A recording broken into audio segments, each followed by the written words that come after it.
আসসালামু আলাইকুম, স্বাগতম সবাইকে। আশা করি সবাই ভালো আছেন। আজকে আমি একটা মিনি ওয়াল হ্যাঙ্গার বানিয়ে দেখাবো।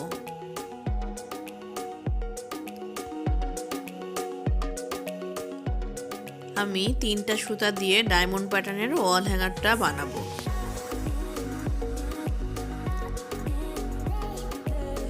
তো এখানে আমি প্রথম ডায়মন্ড প্যাটার্নটা দিচ্ছি ক্লভিস নট দিয়ে, যেটা দেয়। আমি এর আগেও ডায়মন্ড প্যাটার্নের অনেকগুলো প্যাটার্নই দেখিয়ে দিচ্ছিলাম, তো এটা তার মধ্যে থেকেই একটা।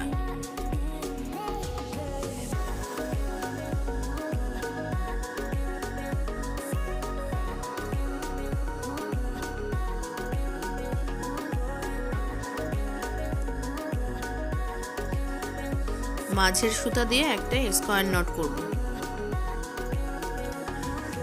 এবং নিচে আবার ভি শেপে ক্লভিস নটটা দিয়ে নেব।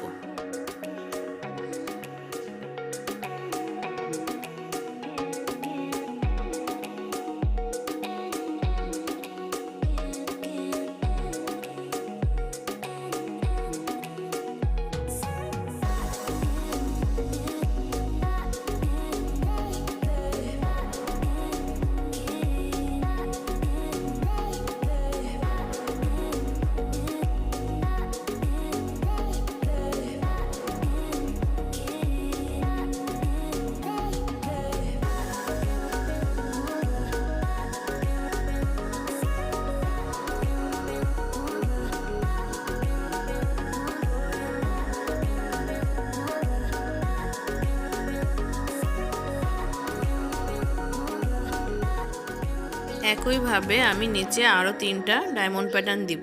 এটা কয়টা দিবেন এটা আপনার উপরেই নির্ভর করছে। আমার এখানে যেহেতু আমি ছোট হ্যাঙ্গার বানাবো, সেহেতু আমি এটা মোট 4টা ডায়মন্ড প্যাটার্ন দিচ্ছি। আপনারা চাইলে যদি বড় করতে চান তাহলে 6টা বা 8টা, যে যত বড় করবেন সে কয়টা বাড়িয়ে ডায়মন্ড প্যাটার্ন দিতে হবে।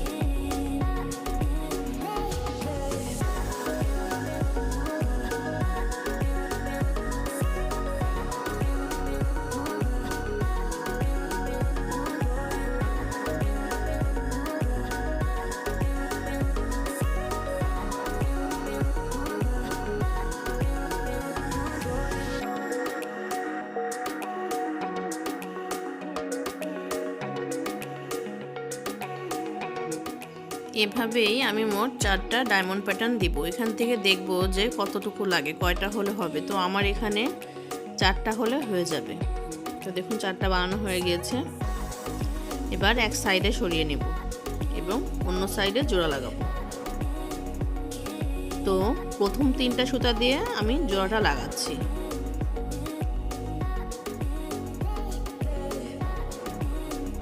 এটা কিন্তু আমি গত পর্বে দেখিয়েছিলাম ভার্টিক্যাল লার্ক হেড নটটা।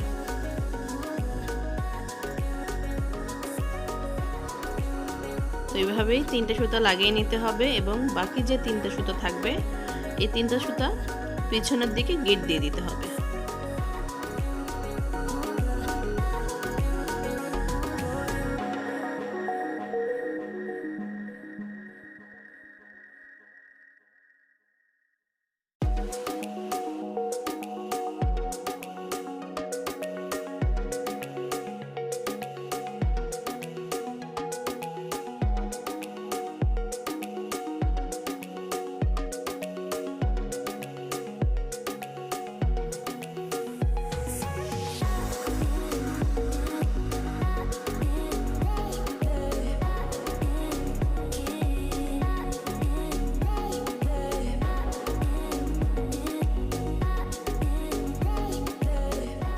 পেছনের দিকে ভালোভাবে গিট দেওয়া হয়ে গেলে বাড়তি অংশটা আমরা কেটে দিব।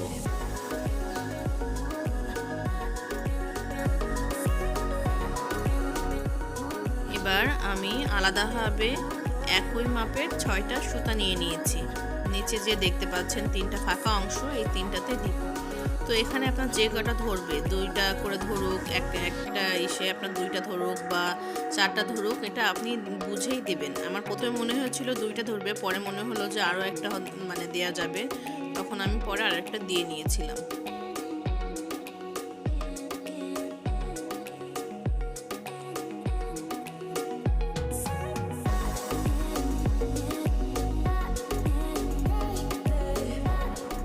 এভাবে সম্পূর্ণটা দিয়ে আমরা সুতাগুলির প্যাচটা খুলে দেব।